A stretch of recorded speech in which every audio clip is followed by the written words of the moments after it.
We all know that Sephiroth from Final Fantasy VII is the most iconic villain in the series, but is he the most sinister? No, the dude is not. He legit spends like 90% of the game sleeping in a cave. I'm taking a nap! You wanna take a nap? I'm taking a nap here! Instead, I want to talk about an actual menace, KEFKA from Final Fantasy VI, the original killer clown. So, to set the scene, in the world of Final Fantasy VI, magic has been extinct for millennia until this old-ass, instigating-ass bastard decides to open up Pandora's box and let magic back into the world. And in order to make his forces stronger, he decides to start experimenting on humans to give them magical abilities. And guess who was Subject Zero? That's right, it's your boy KEFKA. And you know what? The experiment actually worked.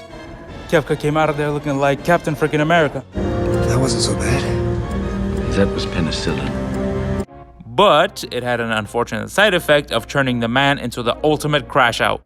I mean, just look at this man's fit. He legit decides to dress like a killer clown. On purpose. Brother, So now we get into KEFKA's first atrocity, Terra. You see, Terra is a girl with natural magical abilities, and she is unfortunately captured by the Empire and entrusted to KEFKA, who immediately places a slave crown on her head, which does exactly what you think it does. FBI, open up! Then, to test out Terra's abilities, he proceeds to murderize 50 of his own men. Father!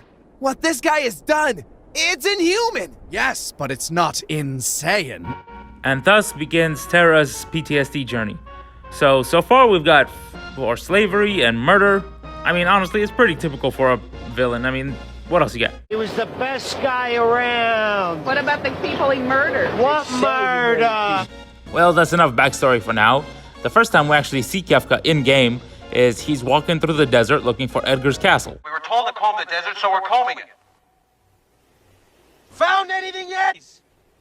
We ain't found shit! Then he tells the soldiers, "Hey, there's some sand in my boots, clean it up." What did he say? That has got to be one of the most disrespectful things I think I've ever heard in my life. Bro, you are in a desert and you're complaining about sand? Who are you, freaking Anakin? And what do you think those soldiers do? They clean this man's shoes, of course. This crazy-ass clown knows magic and you don't mess with that. Hell no, Eventually, KEFKA finds Edgar's castle and tells him to give up Terra, who is hiding there, but Edgar, being a gentleman, tells KEFKA to beat it before he beats that ass. So KEFKA is like, Okay. Yeah, I'm not really sure what Edgar's plan was messing with an insane clown, because, if you don't remember, It's not about money. It's about sending a message. So now we can add property damage into the mix. And I know it's not a crime, but forcing your soldiers to keep your boots clean in a desert is just straight up diabolical. The next time the group encounters KEFKA is at Doma Castle, where there's a siege going on, and it's going pretty slow as most sieges do. Seriously, if you look through history, these things could take up to years to resolve. Hello! Hello? Who is it? And who do you think they placed in charge of the siege? General Leo, who is an honorable general trying to resolve the conflict with as little casualties as possible. Remind you of anyone? Now, this is taking way too long, so instead the Emperor sends this deranged clown to pick up the pace. Then, as soon as General Leo is out the door, KEFKA poisons Castle Figaro with drinking water, and while he does this, he says, and I quote, "Nothing beats the sweet music of hundreds of voices screaming in unison." You what? I don't know how he did it, but he made that sound bloody threatening. Bro, you've been here for a grand total of like 3 minutes. Maybe pump the brakes on the genocide? And the poison straight up murderizes the entire kingdom of Doma, including the women, children, and even KEFKA's own men. KEFKA straight up says, "Geneva Convention? Ha! More like Geneva Suggestion." So now we can add war crimes to the pile of, criminal activities he causes just because he's bored. So before we get into KEFKA's next murder spree, I have to explain to you how the Empire extracts magic. You see, since humans cannot naturally produce magic, they have to extract it from espers, which are magical beings. So, for example, unicorns, Santa Claus, giraffes, and dragons. And when these mythical creatures die, they crystallize, which allows humans to use their magical abilities. But the Emperor doesn't know about that last part. yet. Anyway, when the party infiltrates the Empire, they encounter Kefka, who has just drained 2 espers, and seeing them as useless, begins beating the crap out of them. Stop! He's already dead. And throws them down the trash compactor like a baby. So cute. Bye-bye. Now, in this next part, Kefka doesn't really do anything heinous, but it is significant for the plot, so listen up. So the party witnesses some espers dying and turning into crystals, and then Sid shows up and explains that the only way to extract an esper's full potential is through their death. Meanwhile, Kefka is in the corner listening to all this, being like, so we can add assault and battery into the mix, and ear hustling and spying if that's a crime. Now, I'm not gonna lie, Kefka does make some minor appearances from this point forward, but it's not really too important, so let's skip ahead to the town of Tamasa. Now, the humans and the espers are at war at this time, but General Leo is trying to broker peace. But guess who shows up? That's right, it's your favorite instigating clown himself. He immediately starts murderizing the espers and also decides to burn down the town because, for fun. Now, General Leo tries to stop Kefka and actually manages to cut Kefka in half.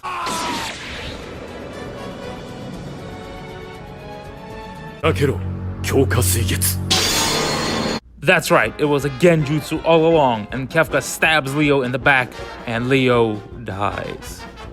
Then even more espers show up to help, and you know what that does? Absolutely nothing. Which is what you are about to become. As Kefka proceeds to murderize even more espers and absorb even more esper power. Alright, so now we got murder added to the list. I mean, there was already murder, but I guess more murder? Racist. Well, maybe so, but I can't quite be a racist against a race that doesn't exist. After that, Kefka and the Emperor Gestal walk up this mountain to go mess with some statues, with the party following close behind. Now, these statues are basically holding the world in balance and are the ones providing magic to the world. I'm gonna touch it. So the Emperor starts messing with the statues, and then he's like,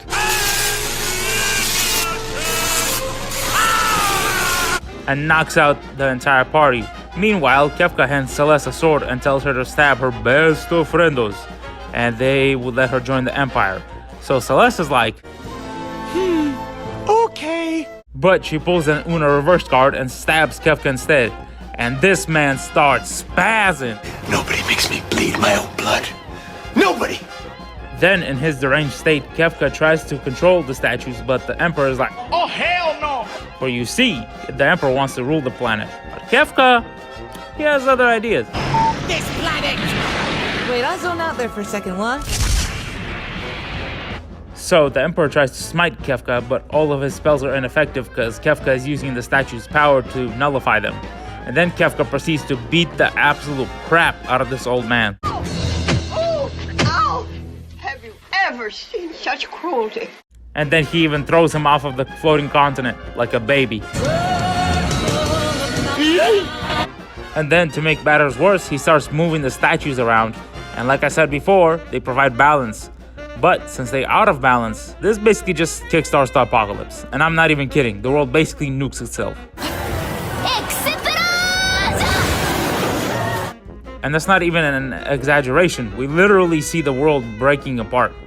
So we can safely add genocide on a global scale and elder abuse, I guess?